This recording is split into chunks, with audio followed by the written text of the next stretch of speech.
ਵਿੱਚ ਨਵਾਂ ਜਾਨਵਰ ਦੇਖਣ ਨੂੰ ਮਿਲਿਆ। ਅਗਲੇ ਜਨਮ 'ਚ ਰੱਬ ਮੈਨੂੰ ਵੀ ਪੰਛੀ ਬਣਾਵੇ, ਮੈਂ ਕਿਤੇ ਵੀ ਜਾ ਸਕਦਾ, ਕੈਨੇਡਾ ਆਸਟ੍ਰੇਲੀਆ ਉੱਡ ਕੇ ਮਿੰਟਾਂ 'ਚ ਸਕਿੰਟਾਂ 'ਚ। ਠੀਕ ਹੈ ਜੀ, ਇਹਦੇ ਗੇੜੇ ਕੱਢਦਾ ਪਿਆ।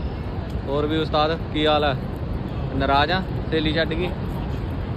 His girlfriend left him, so he is finding his girlfriend. ਹੁਣ ਇਹ ਨਹੀਂ ਪਤਾ ਇਹਨੂੰ ਲੱਭ ਕਿੰਨੇ ਰਿਹਾ। Oh my god, hey buddy, come here I am your friend too, don't be afraid of me. ਆ ਜਾ ਆ ਜਾ ਆ ਜਾ ਨਾ। ਉਹ ਮਿਲ ਗਈ, ਉਹਦੀ ਗਰਲਫ੍ਰੈਂਡ ਮਿਲ ਗਈ। ਉਹ ਤਾਂ ਸ਼ਾਬਾਸ਼। ਉਹ ਭਾਜੀ ਰੁੱਸੀ ਹੋਈ ਆ ਉਹਦੀ ਗਰਲਫ੍ਰੈਂਡ, ਕਹਿੰਦੀ ਹਾਰ ਮੰਗਦੀ ਆ ਸੋਨੇ ਦਾ ਉਹਦੇ ਕੋਲੋਂ। ਦਵਾ ਦੇ ਉਹਨੂੰ ਹਾਰ ਸੋਨੇ ਦਾ ਪੱਟੂ। ਰੁੱਸ ਗਈ ਨਾ, ਕੈਨੇਡਾ ਦੀ PR ਕੈਂਸਲ ਹੋ ਜੂਗੀ। ਦਵਾ ਦੇ ਉਹਨੂੰ, ਦਵਾ ਦੇ। ਚੱਲ ਮਿਲਦੇ ਆ ਤੈਨੂੰ ਫਿਰ।